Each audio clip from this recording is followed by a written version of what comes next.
আনুষ্ঠানিকতা বাকী যদিও আনুষ্ঠানিকতালৈ ৰখিব লাগিব এই সময়খিনিত মই আপোনালোকে অভিনন্দন জনোৱাৰ কাৰণে মই আপোনালোকক ধন্যবাদ আৰু কৃতজ্ঞতা জ্ঞাপন কৰিছোঁ। ডুবরি আসন থেকে কংগ্রেস প্রার্থী রকিবুল হোসেন এআইইউডিএফ এর সাথে টক্কর দিয়ে জিতে গেলেন রকিবুল হোসেন। তাতে এখনো আনুষ্ঠানিকভাবে ঘোষণা করা হয়নি। আনুষ্ঠানিকভাবে ঘোষণা করার অপেক্ষায় দাঁড়িয়ে রইলেন রকিবুল হোসেন। এবার কি বলছেন রকিবুল হোসেন, শুনুন রকিবুলের মুখ থেকে। কেৱল আনুষ্ঠানিকতা বাকী তথাপি আনুষ্ঠানিকতা বাকী যদিও আনুষ্ঠানিকতালৈ ৰখিব লাগিব এই সময়খিনিত মই আপোনালোকে অভিনন্দন জনোৱাৰ কাৰণে মই আপোনালোকক ধন্যবাদ আৰু কৃতজ্ঞতা জ্ঞাপন কৰিছোঁ যে যথেষ্ট এই গোটেই ধুবুৰী সমষ্টিৰ খাটি খোৱা লোকসকলে ভোকে লগনে থাকি ৰোজা মাহত যথেষ্ট সহায় কৰিছে। গৰমত ভোকত লগনত আহি কেম্পেইনিঙত আমাক সহায় কৰিছিল। বিশেষকৈ মোৰ কংগ্ৰেছ কৰ্মীসকল একদম তৃণমূল পৰ্যায়ৰ প্ৰাথমিক বুথ কমিটি, ব্লক কমিটি, মণ্ডল কমিটি, জিলা কমিটি, প্ৰতিজন কংগ্ৰেছ কৰ্মী, ইউথ কংগ্ৰেছ, মহিলা, NSY, সেৱা দল, মাইনৰিটি ডিপাৰ্টমেণ্ট, বিভিন্ন ডিপাৰ্টমেণ্ট, আমাৰ ছ'চিয়েল মিডিয়া, এই গোটেই মানুহখিনি যেনেদৰে আপোনাৰ চেষ্টা কৰিলে তাৰ ফল আমি পাইছোঁ। আমাৰ MLA সকলেও বহু কষ্ট কৰিছে, প্ৰত্যেকজন MLA দিনে ৰাতিয়ে কাম কৰিছে। তাৰ ফলশ্ৰুতিত মানুহে বিশ্বাসটো আহিছিল যে এইবাৰ ধুবুৰীত আমি যিসকলে বিশ্বাসযোগ্যতাটো হেৰাইছে, মানুহৰ কমিটমেণ্ট দেখা নাই, সেইসকলৰ বিৰুদ্ধে এই ৰায় মই সকলো লোকলৈ ধন্যবাদ, কৃতজ্ঞতা আৰু শুক্ৰিয়া আদায় কৰিছোঁ। যিসকলে আমাক ভোট দিছে সেই সকলকো আৰু যিসকলে আমাক ভোট দিয়া নাই সেই সকলকো, যে আমি 3টা মাহ বিভিন্নজনে বিভিন্ন কথা ক'লোঁ।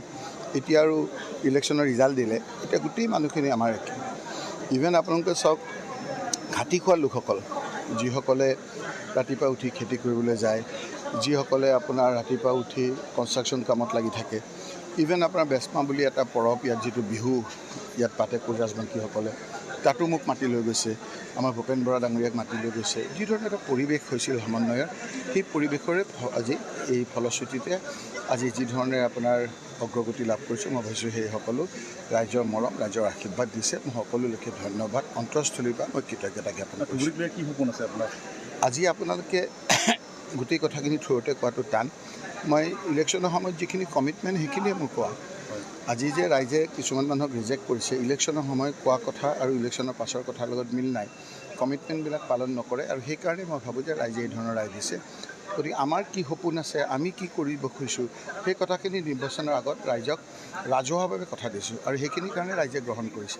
গতিকে সেইখিনি আমি আওৰাই পেলাই ৰাইজৰ এটা কমিটমেণ্ট পূৰা কৰাৰ কাৰণে আমি ব্যৱস্থা ল'ব লাগিব। আৰু সেই যুগতে মই আপোনালোকৰ জৰিয়তে আজিৰ দিনটোত গোটেই কথাখিনি নকৈ সকলোকে ধন্যবাদ আৰু কৃতজ্ঞতা জ্ঞাপন কৰিছোঁ।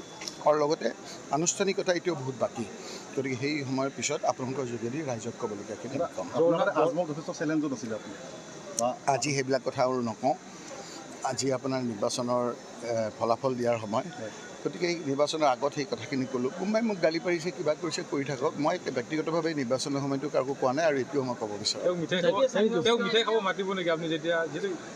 এইবিলাক তৰল কথা মই নকওঁ।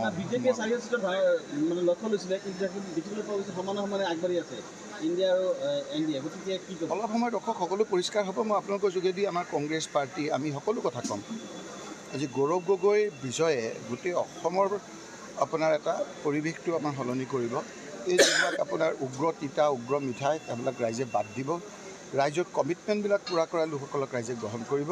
গোটেই দৃশ্যপট আপোনাৰ সলনি হ'ব। মানুহৰ যিখিনি ভয়কৈ আছিল, সেই ভয়খিনিও মানুহৰ ভাঙিব, আৰু এতিয়া মানুহ সঁচা হাঁহিৰে মানুহ জীয়াই থাকে। যোৰহাট, ডিব্ৰুগড় আৰু নগাঁও কেনে হ'ব বুলি ভাবিছে? নে আপুনি চাওক, যোৰহাটতো জিকিলেই, মই আগতো কৈছিলোঁ, নগাঁৱতো আমি জিকিলোৱেই, আমি ধুবুৰীতো ইনশাল্লাহ আমি জিকাৰ পথত আগবাঢ়িছোঁ, কৰিমগঞ্জো আমি জিকিব পথত আছোঁ, আৰু বিভিন্ন কেইবাটাও আমাৰ ডিব্ৰুগড়কে আদি কৰি কেইবাটাও আমাৰ ফাইটত আছে। গতিকে কোন জিকা কোন হাৰা সেই কথাটোৰ লগত নহ'লৈ আপুনি বিধানসভাৰ ক্ষেত্ৰতে চাওক, যিবিলাকত বিজেপিক বহুতে সমৰ্থন কৰিছিল, ক'ৰবাত আমি হাৰিব পাৰোঁ, কিন্তু বিধানসভাত আমি একেবাৰে নেৰ' মাৰ্জিন বা জিকিছোঁ। গতিকে 26ত ইয়াত আৰু কোনো ৰাখিব নোৱাৰে। গতিকে মানুহে সঁচা হাঁহিব, অলপ হাঁহিব। বহুদিন এটা আৰ্টিফিচিয়েল হাঁহি আছিল, খুব মৰা এটা অন্ধকাৰ আছিল, সেইটো পোহৰ দেখিছে ৰাইজে সেইটো সিদ্ধান্ত লৈছে। আজি মই তাতকৈ আৰু বেছি ক'ব খোজা নাই। গধূলি আপোনাৰ যেতিয়া ৰিজাল্ট দিব তেতিয়া মই আপোনালোকৰ যোগেদি ৰাইজক ক'ম। আপোনালোককো মই ধন্যবাদ দিছোঁ, আপোনালোকেও এই ক্ষেত্ৰত মোক যথেষ্ট সহায় কৰিছে।